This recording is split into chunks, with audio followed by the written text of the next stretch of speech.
صل على سيدنا محمد الفاتح لما خلق والخاتم لما سبق الناصر الحق بالحق وعلى آله صراطك المستقيم وعلى آله حق قدر ومقدار العظيم. هيا من كيرك دربونك كل قد جاءكم رسول من أنفسكم على لي فمغانغوي هيا چedin na awfe kwa yereta den jati ma meleke ci ma farfin ci la ma sheware ci arabu chedin nim bora aw yerele da aka wolo den na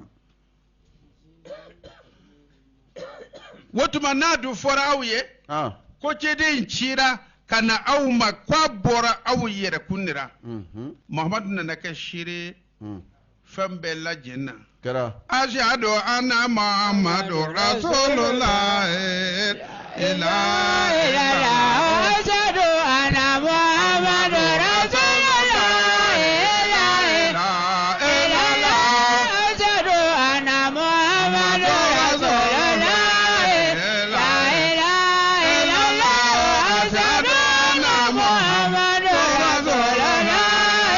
إله إلا الله أشهد أن محمد رسول الله لا إله إلا الله bife awka lo muhammadu joyi na ko rasulullah ko ala ka cede do ala ya cile asakute foira de la hali bilen ganyi ni ngerlo ka ta sunna mo ma na muhammadu cira ni femi ni butrone no fe ko sebe aywa beto batin sukayam sunna moyemba a muhammad sen tum numbuning ti wa duni por jugo bi to ti kelgo nte mangantara do sampare bur kabe min ko wi doctoru ye ibni sin yete biya docteur damba min ko karna manga sin yele tibam karma maka min ko karna yamani sin yele tib karma yamane min ko lu karna medina sin yele tib karma madina min ko karna qatar sin yele tib karma qatar min ko karna kuwait sin yete tib karma kuwait bobo jot ka doctoru ayeti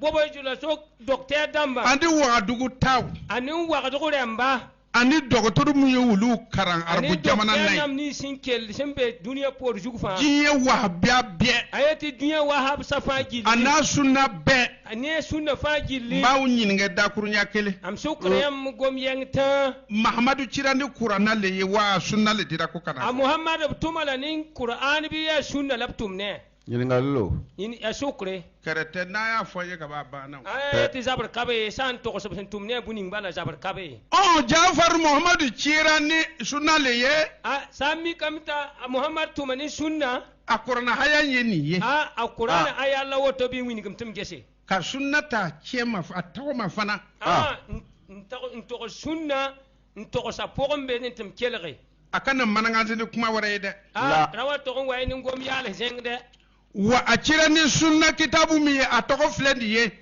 asin tumni sunna kitabu ni nga bam yura la woto a hadisa mo mi ya walfi a togo ni ye qur'ana kono hadisa ni ning sun walfa wasaba ayu la woto qur'ana poga ay ni yu foka ba wahabiya bana do ay sen to halina sa wahaba ga tenju ko yel kabe wa ika kalande soro pama kar mbiga mbi tugi ko ka ke kalande nan ko hola men kar mo nenge mbinka ko bebla ka tugi ko baram yela fa faslam pokofo nga no maseka ye la sampanya nanga kamin bawdara gom yal ni simbe noywa anna nyogo shin tiga shinyi mashina ne sai ayete na wor sa tab te mesis yel kanga pokoy hali nyenti sorana la bati ba fay fa mane ay faran nanga nara karamo ayete bashi pu yagba lay to sida abiya dumu karamo fara bay o bay ayete muhim zemsum bebe mogo yere malo wulu be famina folo ne papi bam sum pudum be wayang ninga wa biya wute wa habse sunna wute pa sunna urdi ke bagawte ay yokodo ba ulu be dugu kono nyimini nate ay bambe tinga poko to ba legile aw yere sakra yere dana aw fe kunjuma yere le asga wende ten tumen wa nyam ninge yel bokoshu ni wulu nyinga kungmami sa suk bama ay te mi sikwa ba la wa wini gitu abi wulu nyana kungmami ko kuma le qur'ana kono jati bam te da men tiya mi sikwa be qur'ana anitle binna anitle wolungula yera ham pihina halara sama yo poya olu yɛrɛ bɔra kawura sa ai bam yi zalim sunna mɔgɔw ne ba alugu yɛrɛ le ɲininka n ko mahamadu cira ni mun de ye sunna ramba ya yamlam sukra muhammadu tumala nan boy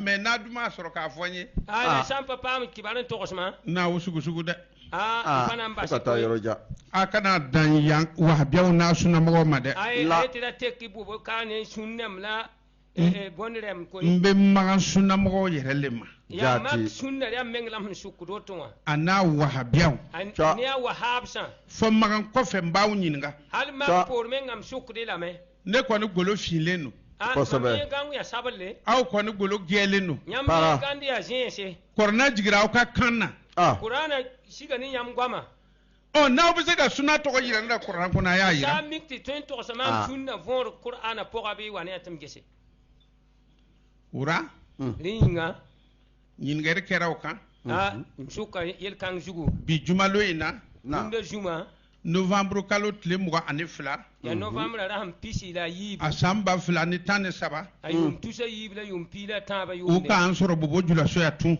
kɛra ka ton bobo julaso ka nin ka di an ye dɛ kojugu wa ya ton no koy ka to k'an sɔrɔ tuma biya ya tɛ pam ton wakat fa o to o ko ka di o ka di an bɛɛ ye no mar fa gilli mɔgɔ bɛ sɛgɛn fɛn bɛɛ ra ya da bum fa gilli nka an bɛna san 1000 di ma ka to ka taa sanga fori kɛ am nan ko fala yum tuto kenen pu mɔgɔ tɛ sɛgɛn wura tɛ ayi pa ya de pogonde o kɔrɔ le ko e sen tɛ saya kura fo nawr ka kuma fo wakele wole sɔrɔ ka bɔ ya pa ngla togo wuran balma sunna mɔgɔw ne mabisi yam sunna moyemba haya an do bara le dɛ haya de be ne tab koy n'o tɛ an tɛmɛna olu suratu mariyamu kɔnɔna haya bi 5 la ayati wadarat loga me suratul maryam poga ayar pisinu o tuma alaw tila ye a ka nɛɛma di minnu ma an y'u ye o kɔnɔ wennam so nɛɛma wa nibni sidi nyarin na nye poga a dimina maa minnu kɔrɔ asun hi knebremba an ye olu ye riya bamme o ma taa kɛ mɔgɔ wɛrɛ ye fɔ aw sunna mɔgɔw jate o pato yin zemzeli la yam sunna ramba sunna kɔrɔ le ko tɔnbɔrɔ mɔgɔw sunna fo la yetiti lagmentari jumajan min tɛmɛna kasɛti in bɔra o kɔnɔ ayati jumning sin lo al poro wa kaseta singarenna o tuma sisan sa mosa aw dun ye hadisaw le ta nyam yawlendi ka hadihi namba aw dun bɛ baara kɛ ni hadisaw le ye nyam tum da ne hadihi namba tiɲɛ don kelen do taara sirba yenta ka poge awa mɔgɔ minnu kɛra ten nibni sin yi wanda an bɛna suratul nazi'atu ta k'a filɛ nani ka suratul nazi'ati hayan bi 76 ayel pistala yobe an bɛ taga n'a ye k'a lajɛ fɛn min b'a kɔnɔ n'a cɛnga ne de ngese boyen be poge aw bɛɛ bɛ ka hadisa dɔ minɛ k'o le ka di aw ye fa gadaf hadisu sindata soba fo nyoriam le wo pogoda dɔ ko anda yela me anw bɛ imam maliki le kɔ ton bɛ imam malik pore dɔ ko sanda yelia an bɛ hanbaliya le kɔ ton bɛ hanbali pore dɔ ko sanda yelia an bɛ shafi'iya le kɔ ton bɛ safi pore dɔ ko sanda yelia an bɛ hanafiya le kɔ tiban bɛ hanafi pore dɔ ko hadisa sɔnuma sanda hadisi ilim sa yala o ye kɔrɔ le ye min diyara min ye tugura wolo kɔ dɛ ete mosa ya hanyi ya sabu nyori yam le wala fo min pogoda ala bɛna kuma min fɔ minnu ka hadisa dɔ suwaze ka tugu a kɔ wala na ngoma me ni sin tun sadi na ala bɛna segin kuma dɔ ka k'a fɔ ye bnan togos bam gomni nga a ko cogo di fa ama man taga a ko ni mɔgɔ o mɔgɔ yaadara ete ne de wani sin imani juk soba wa athara la hayata dunya ka tugu diɲɛ le kɔ mpogo duniya fa inal jahima hiya al mawa ayatu bangti jahima lahu gajiga a ko siga foyi tɛ ka jahima ra ayati samgo podon kabe hubuguma komi ayan to kelen bɛ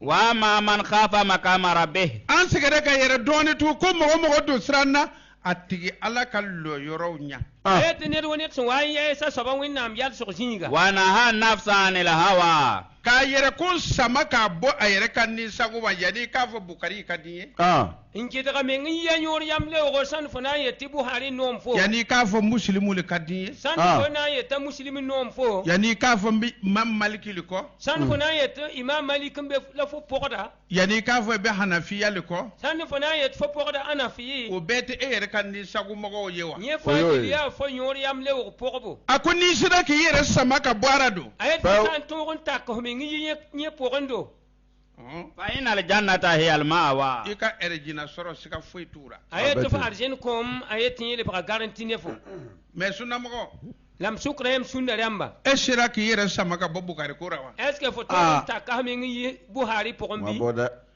i sera k'i yɛrɛ sama ka bɔ hatisa ko ra wa est ce que fo tõog n taka f meng yɩ hadis nan pʋgẽ bɩ o le tɛ e yɛrɛ ka ninsago hatisa ye wa yẽ pa yẽ la fo yõor yam leo i hadis sera ka bɔ ara wa est ce que fo tõog yɩa pʋgẽ n bɛ welera hali bile a met fo bɛa ne na pʋgẽ segi hayan dɔ in kan tugun وما من طغى ala dun y'a fɔ dɛ sunnamɔgɔ a yet wẽnnaam yeelame sũnda more a ko ni mɔgɔ mɔgɔ do yaadara i ma se k'i yɛrɛ sama ka bɔ i ninsago hatisago ra a yet ned wa ned sẽn maan n zʋʋg n pa tõog n tak f meng n yɩs f yõora yam leoog tʋʋma وآثر الحياة الدنيا fo e tugura diɲɛ bonya de kɔ maganganw y'a kɛ ta mɔgɔbaw y'a kɛ ta فإن الجحيم هي المأوى siga tɛ i ka jahanamɛ don na fewu a yet tɩ fo pʋga f yõora yam leoogo makrɛm yeelame tɩ woto makrɛm tũuda woto rela mam gɛta fo ba tõog n gɩdg f meng n yɩ f yõora yam leoogo a yet tɩ jahanamã pʋgẽ la f kõom zĩiga i bɔra la wa est ce que fo yeelame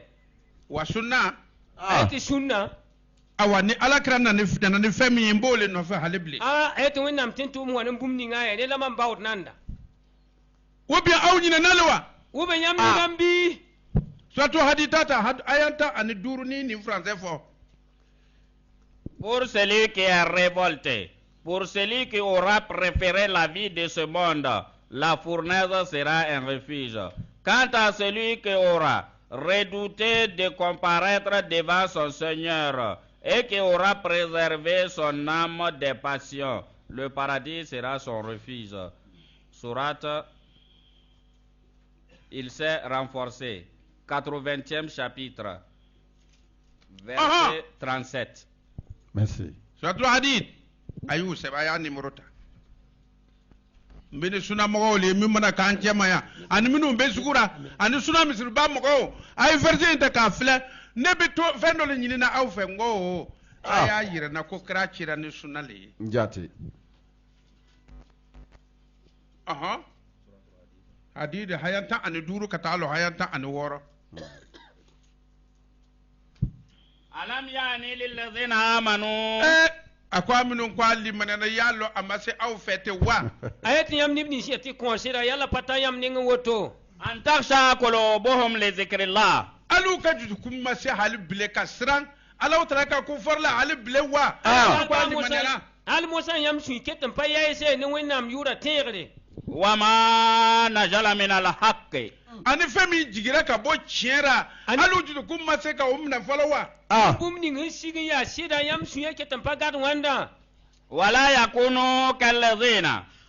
o kana ban kana kɛ i n'a fɔ mɔgɔ dɔw dɛ a tɩ ra wa tog n yɩ wala neb ninsi Utul kitaba min qablu. alaw tara ye kitabu ba di mɔgɔ dɔw ma ka kɔn ala kira yɛrɛ ɲa Kɛra. a tɩ wẽnnaam sẽn kõ neb ninsi gafã n deng wẽnnaam tɩ n tʋʋm taoore Fatala alayhim al-amadu. kitabu in na miɛ ka miɛ o bolo i n'a fɔ tawrata tigiw ka miɛ o bolo i n'a fɔ jaburu tigiw ka miɛ o bolo ne n'a ye ko kitabu in kɔrɔra Jati. a tɩ gafa sẽn kõ bãmba a kaoosg poore bɔ a yeelame tɩ gafa kaoosame Fakasat qulubuhum. o jara gbɛlɛra dɛ sunamɔgɔ a ye tɩ b sũyã lebga kɛgemsɛ b yĩmã a yelle Wa kathirun minhum fasikuna. olu siama kɛra fasigiw ye u tilera tun Kɛra. b wʋsg fãa lebga sãamdba o ye ala ka kitabu bila wẽnnaam gafã samuda mɔgɔw jara gbɛlɛra Kɛra. samud lem sũy kẽngame o ye ala ka kitabu bila k'o tɔgɔrɔta ta tɩ wẽnnaam gafã la b rɩk b yõor yam leoogo hodu mɔgɔw jaraw gbɛlɛra a ye tɩ hood lem sũur kẽngame o ye ala ka kitabu bila k'o tɔgɔrɔta ta tɩ bas wẽnnaam gafã la b rɩk b rẽnne shuaibu ka mɔgɔw jara a gbɛlɛra soɛb nebã sũur kẽngame o ye ala ka kitabu bila k'o tɔgɔrɔta tɩ ta bas wẽnnaam gafã n dɩk b yõor yam leoogo wakasiru minhum fasikina kwa son chaman kara chen ngala ayete bu so mali ba sam de ba suna mo est ce que awta wule de sunna re malinga yampa ne kan sa remba korna korrake ayam da te qur'ana ko man kai korna mi na abulu ayete qur'ana kausa inube korna ti detail di ay qur'ana pale ban wele hedin yashe ati sawlu bi detail di hadisan wele hedin aw jaragbelera de ayete yam sulle ba chagam de ala haya illa baku wakasiru minhum fasikuna ko wati mo be kara chen ngala unye na kangre am fale ba sam de ba ambi do qur'ana kono tugu na leben che qur'ana poka ankar mo joni fasiku ye mo ya Allah samda ala ko wa man lam yahkum bima anzala Allah fa ulaika humul fasiqun huwa akuna mo yikitike ni kitabu waraye min bi dana ala ka kitabu jigile na jeng sampai ni winam sikaf ninga ankar mo fasiki fle koro jati ayet mo han sam dala wutto ne ko suna mo be sunne na o amiet yam sunde am be sunna pokon ya sunna do majigi o ay sunna yawlan pasigi wa oludu be baraka na ko sunna o yawlan tum ne na ti sunniya korna haye ko kuni ka fota me ka ala ka kitabu jigile yo winam yete fo toko soko sam pa jem qur'ana poko ya ko ile to ko fasiku ti ko yurla samda wotu ma sunna du majigu sunna yawlan pasigi ya wotu be baraka na kitabu ye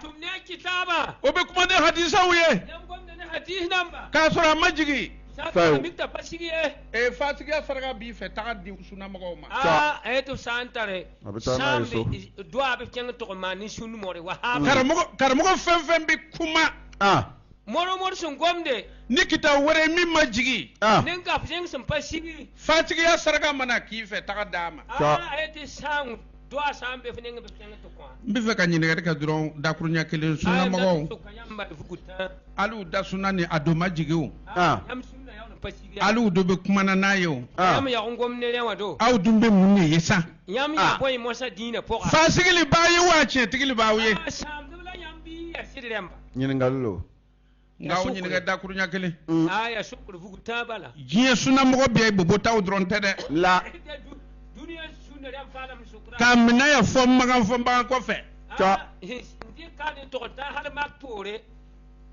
aka bara ce ju kan yi de amanya da mwen ya pokonda atu ka bi wa biawe amma kan ba bora ro ko abi suna mo le o kera yam ya wahab se shinwenga mahale yati yam ya shundam akwa bi wa biawe atlara ka bawra kwa bi ta ci no ba ko le sunai ayatu bi yati yam ya wahab se yati le ba yire na pore yati yam ya shirya yam be sunai wa biya te kurna kono suna to te kurna kono la ayatu wahab pa be quran pora sun pa be quran pora adu bana wa biya ka ta sunan na atara juma ne rata yam ya on to wahab na kenga to ke sunna pora ya bele yam de pambe mosan abora juma na ka ta juma na yam yi bogo nkeng bogo aw bone naw pew yam le bra bonde yamba fali town te bwang hanti fo ya itara boka be no ko si sukan kenga to mbu ento lui iwuri to ay no ko si su gom ti kum juguya iwuri to wura ni tor su ye bolo ko na yik to hik nem pon kum ya muni eta ibe na mun kai ni mu wula ya boy te fo lu ya boy jugu hik nem boy aya yoro ko se de suna mo ti kunshi yam sunna yamba aba fa adim so ko kana ne ka kitabu ne ka kashati fle ya payela ko amata brage mam kashata la naulara yere la ko ta yi che ne ta yi ngalo aya tu ko ngalun ku te kan kan sabote ni amre wala shida mam de wala jiri bi bahti ko ambaje kai o yo le fo do mbo kala man ayatu bi la nen mi yitiri ko fatolo ti agayinga adu be bombarder ka kashati écouter yam ya ko jeta bombarder nam kashat namba bo min kuntili la bam jugum pa pon menga wura suna mo mbinyin ngarle karaw la kerete folo sunna yamba sukra yamba ngana ma se kan jabe nen na mo ko minne na kana kuma de o kon de to gon lek mam sun wan tu sa bara ara gomde tanay. Le moment n'est-il pas venu pour les cœurs des croyants de s'humilier en attendant le rappel de Dieu et de ce qui est descendu de la vérité, et de ne plus ressembler à ceux qui avaient autrefois reçu le livre. Ceux-ci trouvèrent le temps long, leur cœur s'endurcit, beaucoup d'entre eux étaient pervers. Sourate le Fer, 57e chapitre, verset 16. Wotuma ne be aw nyinga suna mago ne ko be min lo Muhammadu chira ni famiye muno to ko faawe sisa da ayati am sunna le ma mam nye sukra ma mam sehmi bum ni ngibsin kwa Muhammadu na to kan am denna suratul fatih ko na haya muga andi wolongula ayati suratul fatih bo kan na nke aya pisila yopoy katalo haya muga andi segi nkenga to kan yas aya pisila ni mbife naw fana bi sunna to ko fallomi datam tiame sanna to ko sunna aka korna haya wira auna mama alquran aya damba na ma osoro ko yira abe fasigule tam sampanyani wini mama le ba sam de ba yallo yami me karmogo to ko bi changer tuma be aha da wakat fa ni matle ni kitabu ta ito ko fasigu jate walma ambi wele ko kafre aha ni ika qur'ana kala ni ti baraka na ambi wele ko fali jate meme don ta kon walma ambi wele ko wulu ko nyimi la yo onge ku kala matira me be wulule ke walle bi moko to ko changer do et wakat fa ni fi wur sañ dame wut ma ngar moko taxanay wallazi huwa joni ayati huwa ya Allah ko kul huwa Allah na ko Allah le masaye ayati wennam lana ba arsala rasulahu bil huda ala kɔni y'a ka ciden ci ni hoda de Kur'ana. A ye tun nam tuma ten tuma ni kandagare. Wa dinil haqqi. Ni cɛ ka diina woli bɛ hoda nin kɔnɔna na. A ye tila siri hakki diina nin bɛ kandagara pɔgɔn. Le yudhhirahu ala dini kullihi. Pour que Mahamadu kana ka diinɛ in bange diina bɛɛ lajɛlen sanfɛ.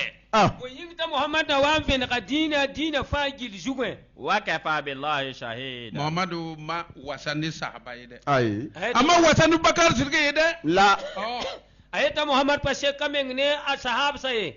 Sayyidina Ali ma ke Muhammad shiri yande. Ayeta Sayyidina Ali pa ya Muhammad ka setiye.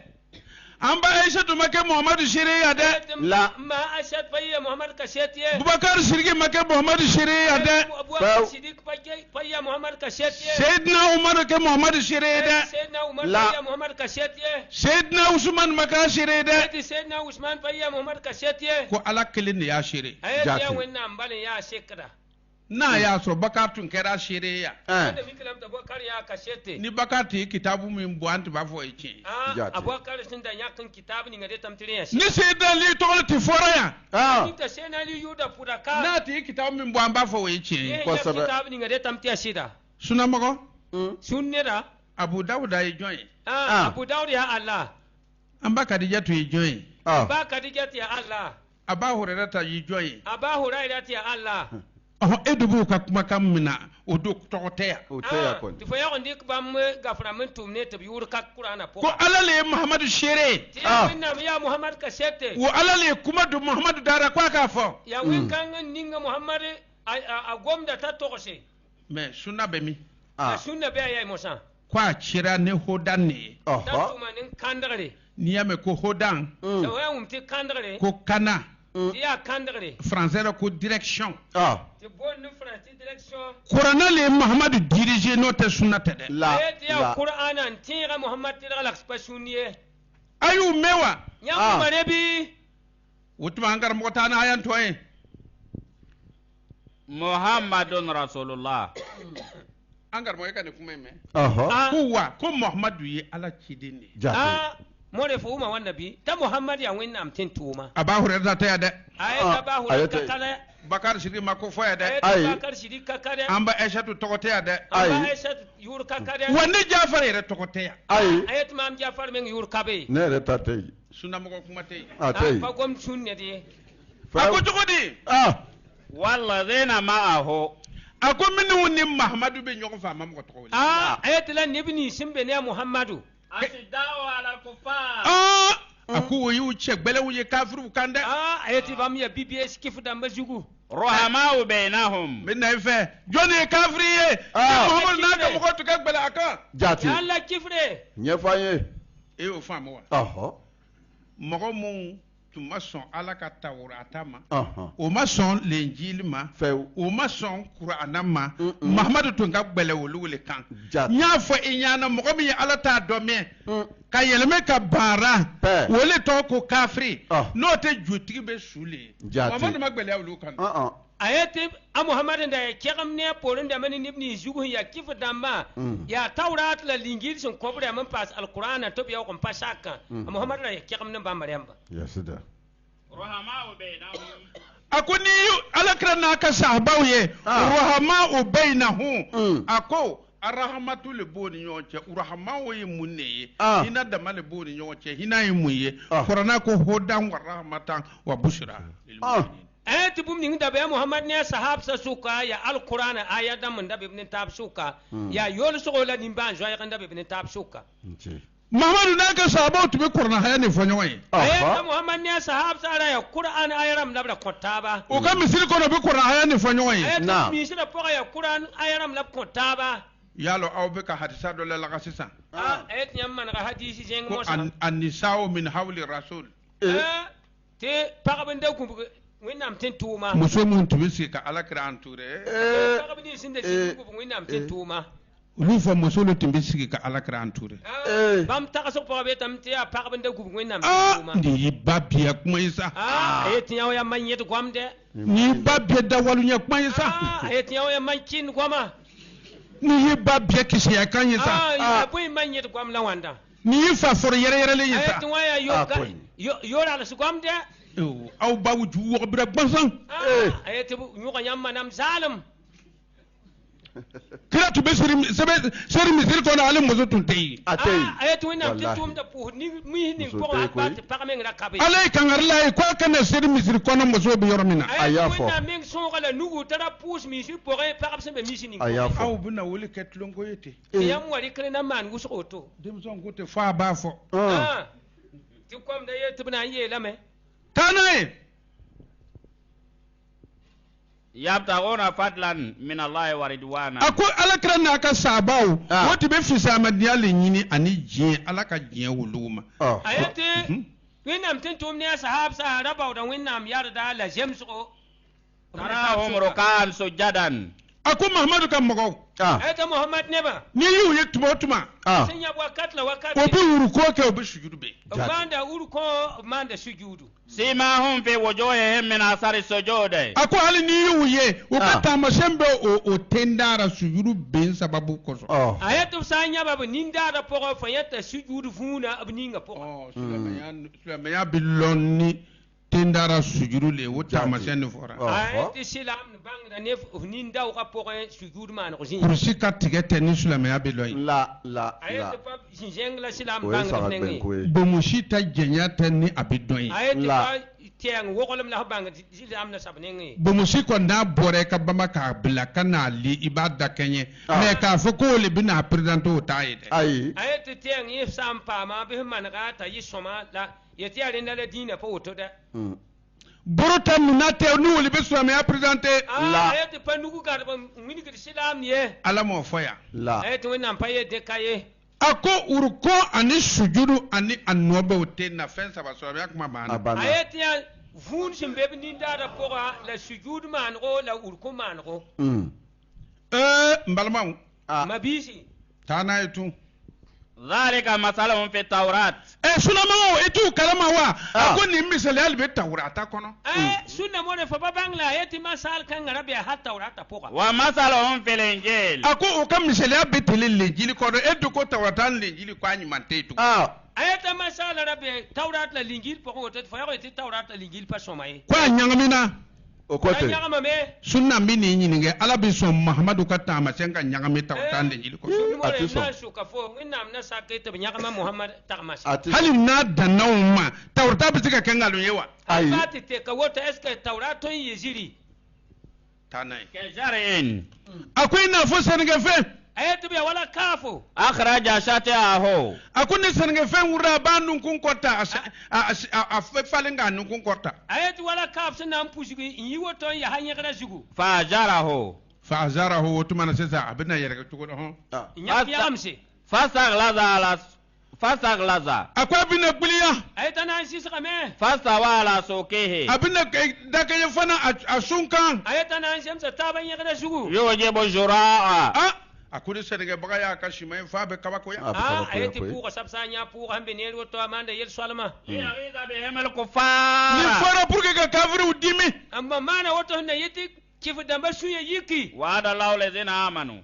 Ya ala ilahi ibn mogoy minu limane na. Ayeto nam di kapulu ni nibni sun konsida. Wa amilu salihati. Ni ka bara nyiman kede. La nibni sun tum somse. Minhum maghfiratan. Ako junumbi yafa umogoye. Ayeti yafa kota bam demba. Wa ajran aziman. Sarabu ye minga bufana. Ayeti yawrbe bam nenga sin ya bedle. Aha. Tana français yanga sur ka bagara tout tahayam folo. C'est lui qui a envoyé son prophète avec la direction et la religion vraie pour la faire prévaloir sur toute autre religion. Dieu suffit comme témoin. Mohammed est le prophète de Dieu. Ses compagnons sont violents envers les impies, bons et compatissants entre eux. Tu les vois, inclinés, prosternés, recherchant la grâce de Dieu et sa satisfaction. On les reconnaît quand on voit sur leur face les traces de leur prosternation. Voici la parabole qui les concerne dans la Torah et la parabole qui les concerne dans l'Évangile. Ils sont semblables au grain qui fait sortir sa pousse.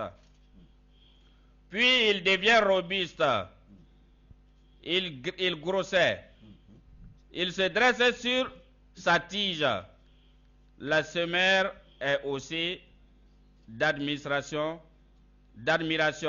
et les impies en sont courroucés.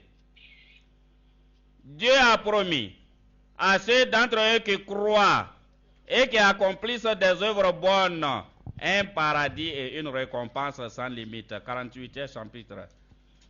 Sourate La Victoire, verset 28. Mbalma amani kuma mewa. Uyama. Sisi yamba kanga. Utma ambina do suratu bagaratu kono.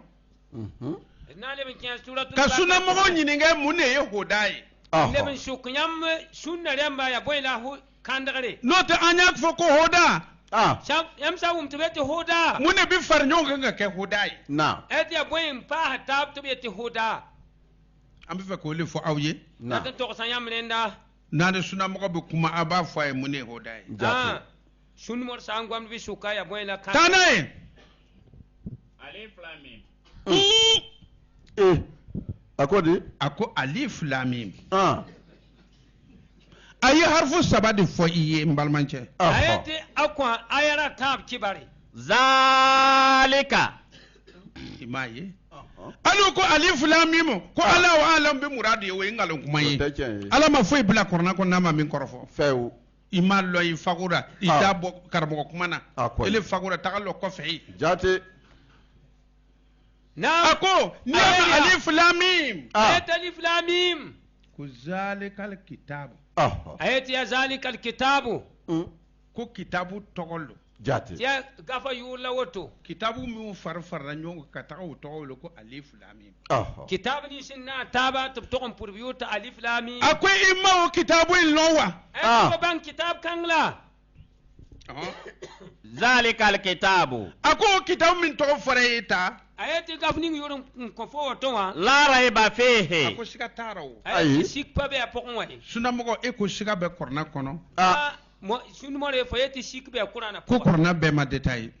Te Qur'ana pa welese. Eko siga be tawrata kono. Akote. Sikbe tawrat poga. Kwa nyimante. Ta son kabe. Eko a siga be linjili kono. Ta asikbe linjil poga. Kwa nyimante. Kote. Ala to ko siga tara. Siga tara. Ti sikka poga. Ele ko ko siga bara ala. Allah ko siga tara atara iko Qur'ana yerma dafa fo hadisa le ka dafa Allah ko min fara ko ne kana sigara ko ko ma détaillé au côté indi Jafar tara ngoyna Allah le barana Allah le koy nalman ko rubu funna ko ala bitloral docteur suna docteur gamba lugulema dakuru nyakelen suna togo ye Qur'ana kono ayati shukiyanta winigi sun Muhammadu Tirani sunna le ayeni ye Muhammad tumani sunna ada ashinga manganti banwa ayati bura pasate hodan lil muttaqina cha ako kitabu ne kana lil muttaqina abina kitabu nu fo yetsa ayati ya wen jot ba la yinda kanda ko me abe awa ala sere bagale kanada ayati wen jot ba kanda da ni Qur'ana kala ne makana Qur'an san karam fo ba kanda tawrata kala ne ko madafa ma seka kana nu ye karam fo ba kanda e ka sunna ko ni ma lo e be femi ye mais ma jigira sa we be sunna mo gole lampani ngufta ale bala fi ite sulame yo e be sunna mo gole ko sabe mo fi sunna tanay allazina akum maminu ayati nebnisi yu'minuna bil ghaibi momu bilimina ni ko dogolewun ye ayati nebnisi ko sidni yelhen so wa yuqimuna salata obi seri jo seri juma ayati bam dem yalla da pous ko ya pous bogo ilo minna ye seri la waye ama selewa sunna mo ko te selewa obi sele e pa pous sunna mo pa pous la na ye janaba ka te ko asam pam janaba paso na bita seri ati seri yimina wa aboke to pous afanyo ko o seri yimina to tura kele ayati la ko nyokol kela ye sunna mo ko tuke ala ko kad aflaha man tazakka wa zakara isma rabbihi fasalla sunna mo kew donc a masaniya na ya ala ka tɔgɔ fɔ ka sɔrɔ ka sele ko kuma bɛ tele a ma fɔ wa zakara la dɛ ayi maksusun bi ismi wa zakara ismu rabbihi wa salla ko a tɔgɔ kolo jati n'o tɛ zikiri fɛn ye kɔrɔlen mais a ko yan ko a tɔgɔ e m'o kɛ o la a ko maa minnu ye seri jɔ olu sen tuura taa n'a ye wa mimma razaqnahum yunfiquna o tuma a mɔgɔ n'u ye awa nafa ka di bɔ fɛn na y'u gɛrɛsɛgɛ ni fɛn min ye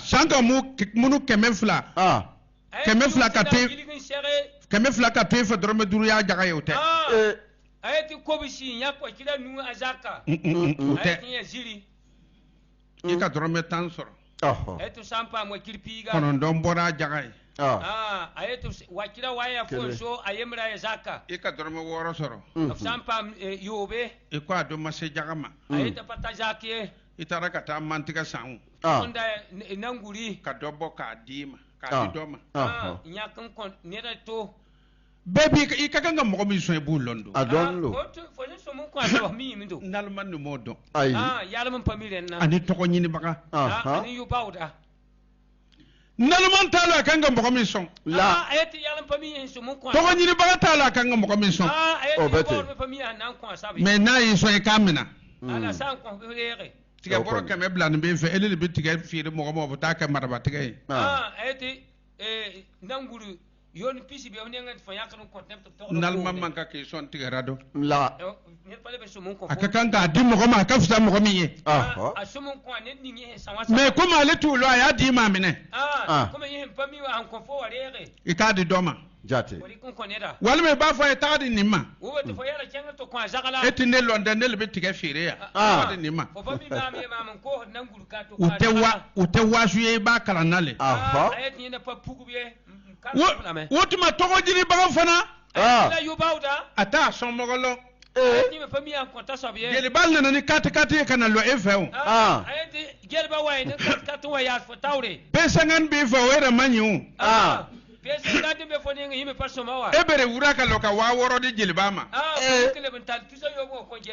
jeliba bɛ na mun yɛrɛ le fɔ e la fɔ ta fɛ a tɛ se k'a fɔ ko lome jula ayi apatan yel ti bumbu asika fo ko yi magan jawkelanye apatan yel fo tolum da maka asika fu fera apatan yel fo fai nadu ye kasete kuma fo ko tu kuma fe sey yel fo kasat fo baratene mi so magali longwe ikaga mo bi so mo long fo pa bi so mun ko asabo fo so mun ko asabo pa mi yela ibi fe to min ka foro fo tika fera fo nda to yel fo bum ni ngame ne jirbat na ngalon tigerawo jelba nan to sa pu ya ka fo nenge ni tiga jirba so ka sura milliardaire ye danda ko jelba mi fo ya milliardaire abi ka million kuma fo a to ka million yelle ki ka sanga so kuma fo to so heta nam yelle ki ka iri morko kuma fo ngoma hore mor kram yelle o dunti efe ya on kan fo nenge to ko nyini kadi make fo ye ndati yu la fa patar fay tani koloy akoni والذين suna mogo ya mira ko mo minu suna rema kel gayat nebnisi يؤمنون بما أنزل إليك asira chema tukusa ete tay sirsi ngi mosa ako ala be mogo fe minu milimania ni feyi min jigira kadi muhammadu ma wejumai ete wonnam data nebnisi ma wonnam min sik bum ni ko foma muhammada yani mbo holarina وما أنزل من قبلك muhammadu ani min jigira ka ko enya mogo mun bilimana nuye ete muhammadu la nebnisi sun kot sira ne bunin hin sigin dang fo tawra وبالآخرة هم يوقنون olu torawra olu bilimana ni lahara lolo nye sulama ufle ayat bam da man kot sira ne lahar yar suka ayat bam la islam ba أولئك ako jamasa ayat bam ba على هدى من ربهم olu be kada kan kana min bora ala yoro ayat bam ba be kandagal zugu kandagal hin yib saban wonnam nenge وأولئك هم المفلحون ako olu le kisi bagaw ya hala malla ala foya la ayat bam la tire ga ba hala payati san ye sunna mogo sunna kitabu te yade sun more kila tuwanda o ko to aka fawiyew kita yel yamya ya ahlal kitab ya ahlal kitab laytum ala shay'ata tuqimu tawrata wal injila wa ma unzila ilaykum nam aku kitabu jigira mogo ma te fuira ayati kitabun signet woneta faka tawrata ta kallo ilam yam dik tawrata kalinjil ta kallo nae dik linjila yala hene ka qur'ana ta kallo nae dik qur'ana yala hene kono ta te fuira la pare fa be ba fajugu aka hodan ni jati ayole fo ayati ya kan la hanja tungi mogo mana ke kitab min kono a to ko hodan de ayat ni simbe kitab ning pokonto bonti hodano bam la wanda awdu ko ati tawrata ta lam yati para tawrata awdu ko ati linjil ta yam yati pari ke linjil min to ma faya atakara woleta ning yoron papur yam to likre ko qur'an ni hadisa na qur'an la hadisa alay hadisa li faya yawa amafo yam hadisila akon nule ayati bamba nunu konna na sunnatay ayati bamba pokon sun kabe kuma bu faka sunna ke yam para tamen man sunna ko so atara hadisa mene ko sabe to on dik hadis namba docteur sunna docteur unta foi fe koy ayati sunna docteur dama ndele kongo sunna muhammadu chirani muni sunna lo wa qur'ana do sukka yam sunna moy bera yalla muhammad tumanan boy ya sunbi ya qur'ana Alif Lam Mim. Voici le livre. Il ne redoute aucun doute. Il est une direction pour ceux qui craignent Dieu. Ceux qui croient au mystère. Ceux qui s'acquittent de la prière. Ceux qui font l'aumône avec les biens que nous leur avons accordés. Ceux qui croient à ce qui t'a été révélé. À ce qui a été révélé avant toi. Ceux qui croient fermement à la vie future, voilà ceux qui suivent une voie indiquée par leur Seigneur. Voilà ceux qui sont heureux. Sourate la vache, 2e chapitre, verset 1 à 6. Suratul Luqman ta de haya duru aya sebe nan ke suratul Luqman pour ngesa ayara nujinga munde foray ya ba toxbe masay be muni foray ba ya tabo itibe sunna kuma lo wa farda kuma lo est-ce que sunbi ya falila tagnay wa min anasi man me halibile tal musa asorra mo ratu ayta pama nenge yastari la wala hadisi qur'anan nani ka hudan na mogoma aku mogo sorrayu ote qur'ana fe la wala hadisa min kadi wo yo bita wole sang o boleta ayati qur'an wa pore an to sidan sa pore ne ben bene ba pore kengan to nyoko nyori am lew hadis namba ntaran tumne le yudilla an sabilillahi bighairi ilmin wotubana atara hadisa insa pour que ka mɔgɔw firi ni hadisa in ye ka bɔ Alahu Taala ka sira ma. A tɔgɔnda ye hadisa bo ying tana menem sa mengla menem sa taba yiwin nam so jugu. N'u ko bi kuma ko na hadisa ma. Se tum na ngome tu. N'u ko kuma ko na ala karaka hadisa san mama. Te win nam tin tum hadisa yilim sa. Tanai. Wa yattakhizuha hujwan. Abam mina ka ke so guzi feye. Ayata yokra Qur'ana man la pawde. Ulaika lahum azabun muhinun. Ako wahbiya ma kisi ya de. Mohomo be hadisara. Na. Ako sika fetara dogoya jangata libiye. Kosebe. Ayat hadis pa ponskaye. Ayat hadis karam de ya wahab sala sunna riamba. Ayat buguma ya vena kai nan kiela me fora. Amana sige o. Sam pazindia. Ko Jafar be min fo. Jafar yeta. Ko autism. Ton pasaki. Ako. Ko ni hadisa mana ko Qur'ana ti famu. Hadis an fa wati Qur'ana fa famiye. Ni tiye tiye o ye bun kama ne yin ta fa bo bare yin fa ya dimina. Aka famu yala ka dimido. Akoni. Ati bije kanto e sabo ati famu ya. Me alu ya famu ya ne ka kuma famu ya hadisa do mafo au dimina.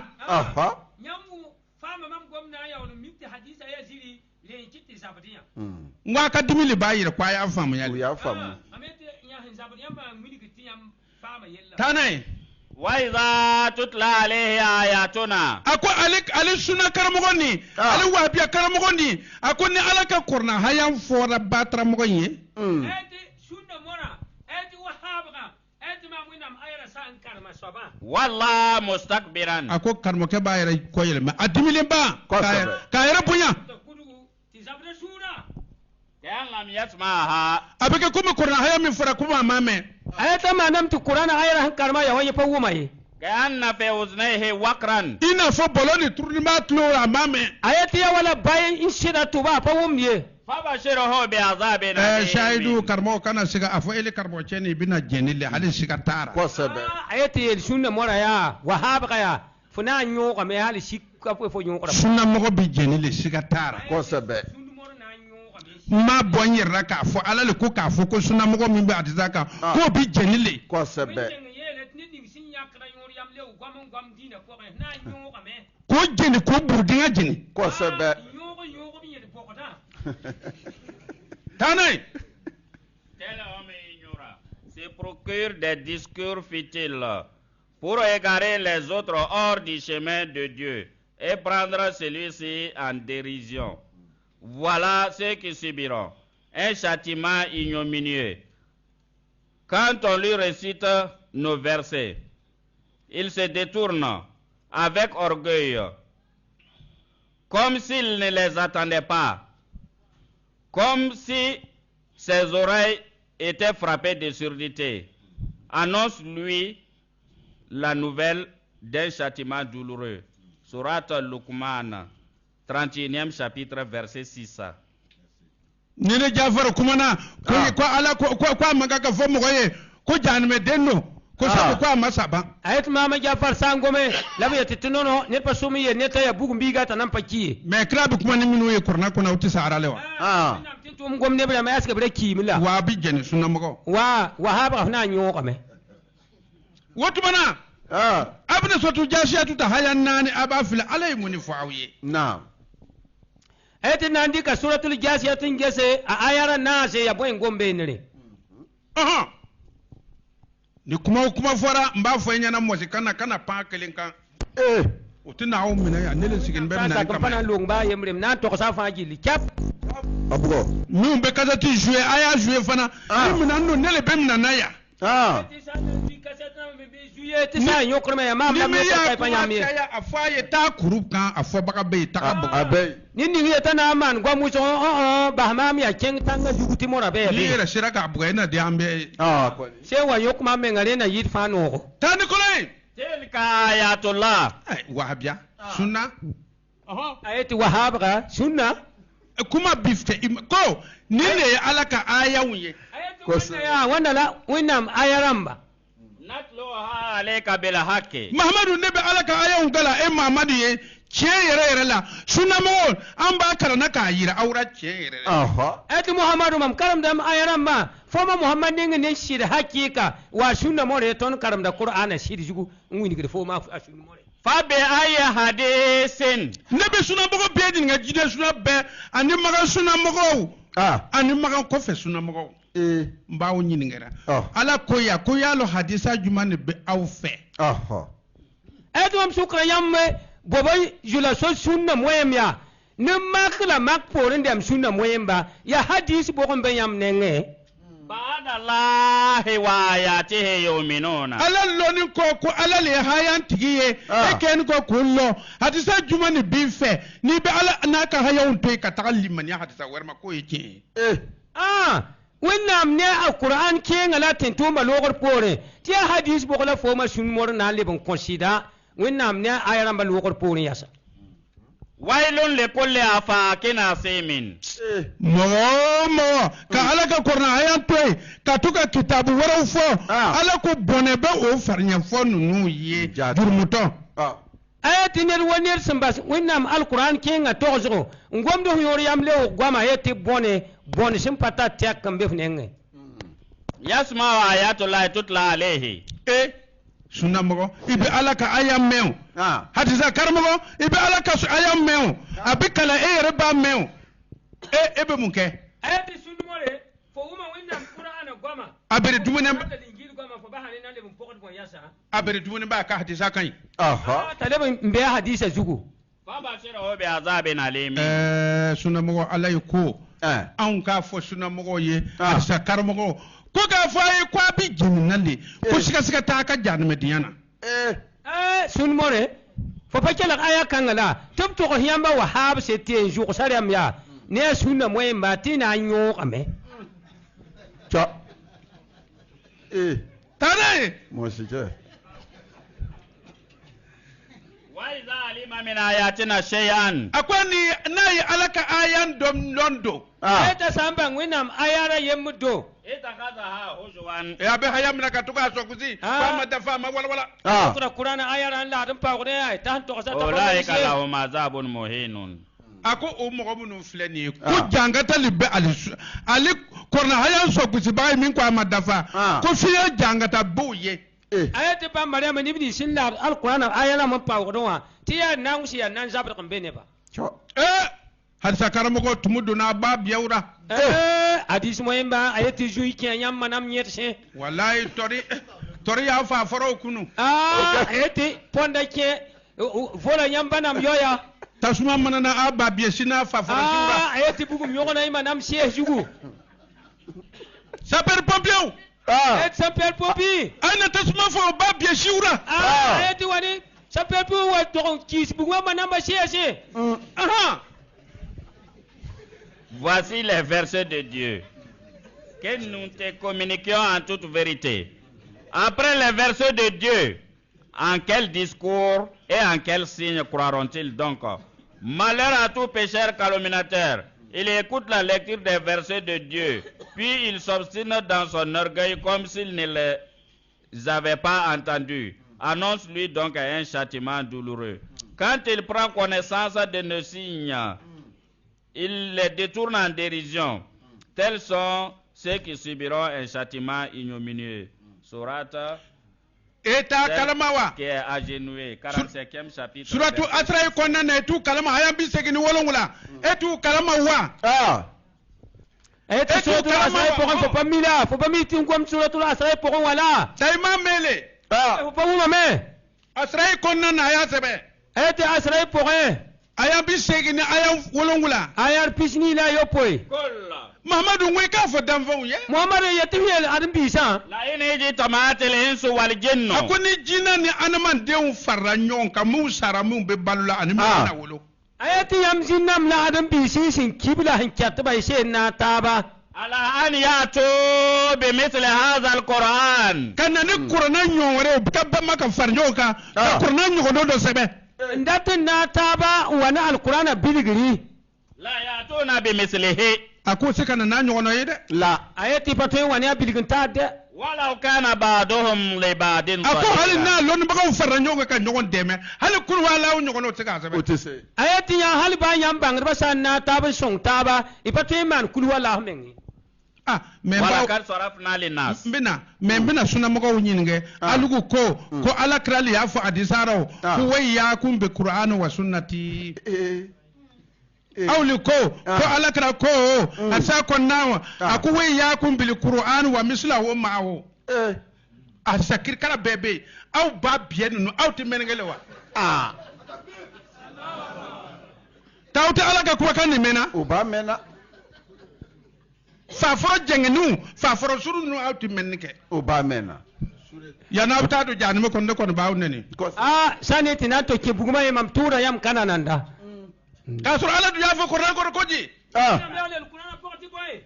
wala kat ako muhammadu dangania ayati muhammadu konsida sarafna linas fi hadha alquran ako korna ko ni fembe la jini tane ka segi ka kuma foya ka tane ka segi pew Kurana pokoy mam welsa faji linken kan leb kan welsa faji ne taba min kulli masali aku meseliya fen na kwaya benya fokorna ka mesela de ka ban ayete masal sa faji kapi mam welsa fa kap qur'ana poka fa ba aksaru nas ila kufuran aku mago chaman de banako kafriya de ayete la yam ne buso to ka meti ya kifo no ni ka sunna mago yo ka cha jani me dewno c'est ça miki sunna yam ya wuso ya bugum kwamba be alaka kuma kamma winam gwama chewte do bana alaka kuma kamma ndawara usen to winam gwama ikallara bita janime kono man temba to nan kenga bugume I woro togoli manya ay to ro mon pajemse ba fa de wundu ayete ma nyetas kwamba o woro lo ni docteur to manya mo bu ba bien faranga ayete ro ndare docteur ma sana pa songo yamba manama nan par sab lo kan yi o mo lo bini fora ayete ya ni kaida mon gom tanay si les hommes et les djinns s'unissaient pour produire quelque chose de semblable à ce Coran, ils ne produiraient rien qui lui ressemble. Même s'ils s'aidaient mutuellement. Nous avons présenté aux hommes dans ce Coran toutes choses d'exemple. Mais la plupart des gens s'obstinent dans leur incrédulité. 17e chapitre, le voyage nocturne, verset 87. Merci. Utuma balmao be min fawye mabisi na to yambuninga katugu jafar ko ute bashi de mpogmam jafara yipa yellie akalambar ya la haranda tare fede o konde tuni ju sabalma la harir pana jeme tabda ka ke kuru yere ni kuru jigiye ndu tanga sigiri woto bala mu ko be kuma ko ambe takara kuru kan sey tumna ngom tum debda tanga jugu famin bi kuru kan we balo mummi balo meto mi min kai muhammad na namma atme mako kala ni kornale muhammad sun wa makaya qur'ana la wuni gneba allazi ba'atha fil ummiyina rasula ako matamiye awa kidin ce ga ta kuvuma ayatina ni sin tum ten to men ken ju sabal sinwa yu'allimuhumul kitaba wal hikma tawini gudubni ibrahim mam kitaba ne abuda minim muhammad na amma mo kara ni foyi ni alaka kitabu te muhammad sun wa pakaram ne bunjenga tipaina alqur'ana ani hikma we jumaye ayatina hikma hiya bogo kitabun uhikmati ayatuhu ayati kitabul uhikmati ayatuhu summa fusilat kitabu min ka aya yi kitit ka banku ka tlaka farfasiya ayati kitab ni nga sum buya budan sa lepon welsa ako min ma kwa ma farfasiya de nyam ye tasab tipa welsa de ala kwa farfasiya le wina me lam ta welsa me aywa jani me don kuma fulani de ayati kwa ma ay gomda la woto akana bagane ma ala kun ka foye kwa be jenna ayati ni mam taale weni etam yale woto wole be qur'ana kon nana yani wa be qur'ana poka wotuma na akana bagane maya ayati nga la ni mam taal kaya ni muso tete ya ayati pak jube ne da ni chietulo saya la sida aba chele faga yana ka kamele faga akuda sida sanya ta nan kuya rolla akana bagane ma ayati la ni mam taal alna ko abi bagane ma sika foi fana kan bu halbati yati na ni mam taal pato man fai nan na aji ga kana ko ne baw darale dawa ni yamatam bon de lam koy ni bi yi tlunge nera nini ungusane ma bi dolen do abba biera et wena mning da lewa ga ma wa shere ka taga juru siri a fa forola kengan to gon loya asamba yo u bi ɲɔgɔn sama fɔ tile kelen tai tabra re ni fa foroma tigɛ ba biɛ nugu bi bɔ kɛnɛ ma ba yo pa ko ma sena parke ay tile et tiria Muhammadu Rasulullah ana Rasulullah